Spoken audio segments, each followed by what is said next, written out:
तो supreme God emperor के पिछले एपिसोड में हमने देखा था मुइनो और वो लड़की वहाँ पर एक फॉर्मेशन के अंदर फंस गए थे। अब इस एपिसोड की शुरुआत में हम देखते हैं मुइन कहने लगता है मुझे ये चीज पहले रियलाइज कर लेनी चाहिए थी, जिस पर वो औरत कहती है लेकिन क्या चीज, जिस पर मुइन कहता है कि यहाँ से भागो, लेकिन मुइन से अपना हाथ छुड़ाते हुए कहती है हमें क्यों भागना चाहिए, अभी तक हमें वो ट्रेजर भी नहीं मिला है। जिस पर मुइन उससे कहता है हमें इसलिए भागना चाहिए क्योंकि अगर एक बार ये फॉर्मेशन एक्टिवेट होगी ना हम सब यहाँ पर मार जाएंगे। लेकिन तभी वो औरत पीछे जाती है और फिर से वो गलती से फॉर्मेशन को एक्टिवेट कर देती है। जिस पर मुन कहता है ऐसा लगता है कि तुम्हें स्वर्ग से कोई वरदान लिया है। तभी हम देखते हैं वहाँ पर वो ट्रेजर सभी के सामने आ जाता है और उस ट्रेजर को देखने के बाद वो कहती है कि यही तो है वो ट्रेजर। जिस पर मुन भी कहता है हेवन मेल्टिंग टेक्निक। तभी वहाँ पर वो सभी के सभी स्टैचू भी धीरे धीरे करके एक्टिवेट होने लगते हैं। जिसके बाद मुन उन्हें देखते हुए कहने लगता है इस फॉर्मेशन को एक गेट किलिंग फॉर्मेशन कहा जाता है और ये जो तुम स्टैचू देख रहे हो ये एक समय पहले लाइफ एंड डेथ रिलम के प्रैक्टिशनर हुआ करते थे और यहाँ से बाहर जाने का कोई भी रास्ता नहीं है। हमारी सिर्फ एक ही होप है, गेट ऑफ लाइफ। हमें उसे फाइंड करना पड़ेगा, यही सिर्फ एक रास्ता है और एक गलत कदम हम दोनों यहीं पर मारे जाएंगे। जिस पर वो लड़की घबराते हुए कहती है कि नहीं मुझे अभी इतने जल्दी नहीं मरना है, मुझे अभी बहुत कुछ सीखने को है। जिस पर मीनू उससे कहता है लीशु मुझे इस फॉर्मेशन को स्टडी करने के लिए थोड़ा सा समय चाहिए, बस तुम्हें एक चीज याद रखनी है, तुम जितने देर हो सके इन स्टाइल्स को रोकने की कोशिश करो। जिस पर वो औरत हामी भरती है और अपनी फाइट करने के लिए तैयार हो जाती है और उन स्टैचू से लड़ने लगती है। दूसरी तरफ मुइन सोचता है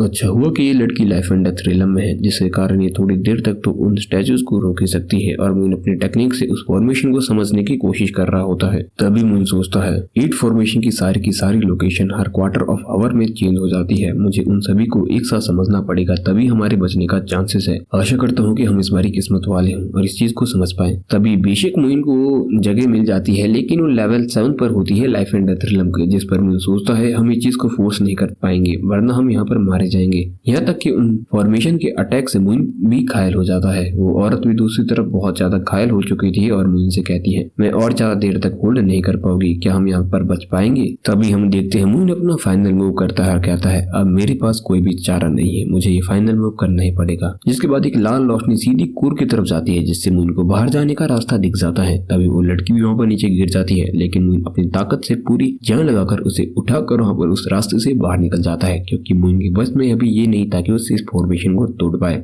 हालांकि मुइन के अगर ताकतवर होता तो इस फॉर्मेशन को आसानी से तोड़ देता, लेकिन अभी मुइन की ताकत से इस फॉर्मेशन को तोड़ना लगभग नामुमकिन है। बाहर हम देखते हैं कि लूशो के सारे सीनियर होते हैं जो कि वहाँ पर उस फॉर्मेशन को तोड़ने की कोशिश कर रहे होते हैं और लूशो उन्हें देखते ही उनके तरफ भाग जाती है। तभी हम मुइन को देखते हैं जो कि उन्हें सामने देखता है। तभी हम देखते हैं उस आदमी का नाम होता है लो त्यानडू जो कि उसे देखकर बहुत ज्यादा खुश होता है। तभी वो भी अपनी शेखी बकारते हुए कहने लगती है नहीं मैं पूरी तरह से ठीक हूँ, आप टेंशन मत लीजिए सीनियर, वैसे भी मैं ताकतवर हूँ, मुझे क्या हो सकता है। हमें उस आदमी का इंट्रोडक्शन देते हुए दिखाया जाता है जो कि है लो त्यानडू जो कि लेवल 2 पर है लाइफ एंड डेथ रिलम के। तभी वो मुइन को देखते हुए कहता है ये लड़का कौन है। जिस पर वो कहती है इसका नाम मुइन है और इसने मेरी जान बचाई है। तभी वो कहता है जूनियर मैंने तुम्हें कितनी बारी कहा है, बाहर से कोई भी कितना भी अच्छा दिखे अंदर से हो सकता है वो काफी बुरा इंसान हो, तुम्हें इतनी जल्दी किसी पर भरोसा नहीं करना चाहिए। तभी मुइन भी उसका जवाब देते हुए कहता है देखा तुम्हारे सीनियर बिल्कुल सही कह रहे हैं, तुम्हें किसी पर भी इतनी आसानी से भरोसा नहीं करना चाहिए, चलो ठीक है मैं यहाँ से जाता हूँ। और तभी मुइन वहाँ से चला जाता है। तभी वहाँ पर लूशु काफी ज्यादा गुस्से में आ जाती है और कहते हैं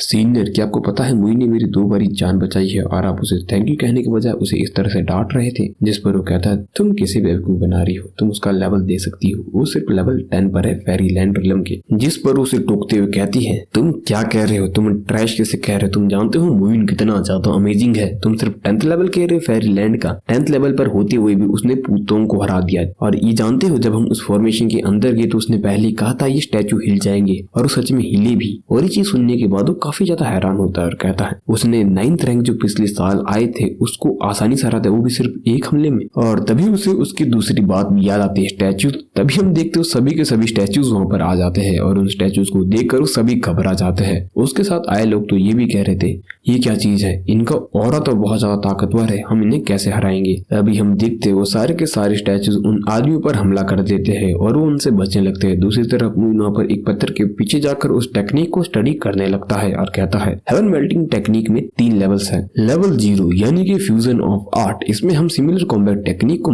मर्ज कर देते हैं ताकि हम एक स्ट्रॉन्गर वन टेक्निक को डेवलप कर पाए। लेवल 2 है फ्यूजन ऑफ पावर जिससे हम एक्सटर्नली रिफाइन अटैक को फ्यूज कर सकते हैं। लेवल 3 है फ्यूजन ऑफ ऑल थिंग, और इससे हम एनिमी के अटैक को एब्जॉर्ब कर सकते हैं और उसे अपनी पावर में कन्वर्ट कर सकते हैं। एक ऐसी टेक्निक जो पूरे के पूरे हेवंस को डिफाइन कर सकती है। तो चलो और मैं पहले लेवल इस्तेमाल करता हूँ, जिससे मैं अपनी अर्थ किंग बॉडी और कार्डबोन टेम्पलिंग बॉडी को एक साथ मर्ज करूंगा। तभी वहाँ पर एक आवाज आती है जो कि कहती है इस कल्टीवेशन की दुनिया में सिर्फ सबसे ताकतवर ही जिंदा रहता है। तभी हम इनको कल्टीवेशन करते हुए देखते हैं, लेकिन तभी एक बूढ़ा आदमी उसके पीछे से आता है, जिसकी प्रेजेंस को मुइन सडनली सेंस करता है और कहता है कि ये कौन है। तभी वो आदमी अपनी नाक साफ करते हुए मुइन के सामने बैठ जाता है और वो कहता है ये छोटा लड़का। तभी मुइन उसकी ताकत को समझ लेता है और कहता है सीनियर आप इस जगह पर, जिस पर वो कहता है सीनियर तुम मुझे सीनियर मत कहो, तुम मुझे अपना बड़ा भाई कह सकते हो। और इसी के साथ ये एपिसोड यहीं पर खत्म हो जाता है। तो गाइस अगला एपिसोड आपको सून देखने को मिल जाएगा। बाकी tata, take care and bye bye.